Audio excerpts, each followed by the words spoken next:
বিশ্বনবী কাঁদতে কাঁদতে মাথা তুলবেন, বলবেন আল্লাহ, দুনিয়াতে সব নবীরা স্পেশাল দোয়া করেছে, আমি করি নাই, এবার আমি আমার স্পেশাল দোয়াটা করতে চাই, আপনি কবুল করবেন কিনা বলেন। আল্লাহ বলবেন, নবী কি আপনার দোয়া বলেন?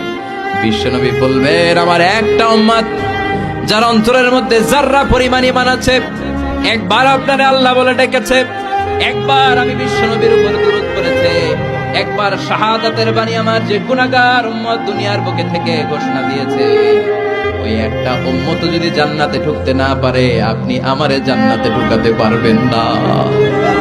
আল্লাহ বলবেন, সাল তুতা, সাল সাল তুতা, ওয়াশফা তুশাফা, শাফাত করেন নবী করেন, যার জন্য দোয়া করবেন আমি কবুল করে নেব। দুনিয়াতে বিশ্বনবী কম কষ্ট সহ্য করে নাই। 3 বছর শিয়াবে আবি তালেবে জেল খেটেছে। কয় বছর? দুর্ভিক্ষের বছরগুলোতে বিশ্বনবীর পেটে দানা পানি ছিল না। কলিজার টুকরা হাসান হুসাইন কই মাছের মতো ছটফট করেছে, জামিনে ক্ষুধার জ্বালায় বেহুশ হয়েছিল। বিশ্বনবী যদি ওই স্পেশাল দোয়াটা করতেন, জান্নাত থেকে খাবারের বস্তা পাঠিয়ে দিত কে? ওই দোয়া করছিলেন? জেলখানায় আল্লাহরে বলছিলেন, আল্লাহ স্পেশাল দোয়া করলাম, জেল থেকে মুক্ত করে দেন, করছিলেন?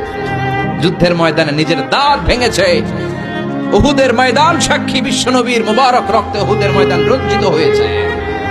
সেদিনও বিশ্বনবী ওই দোয়াটা করে নাই। চিল্লায় বলেন ঠিক কিনা? তায়েফের ময়দানে বিশ্বনবী কয়েকটা জায়গায়, 3 জায়গায় বেহুশ হলেন। বিশ্বনবীর মুবারক দেহ বেয়ে রক্ত ঝরলো।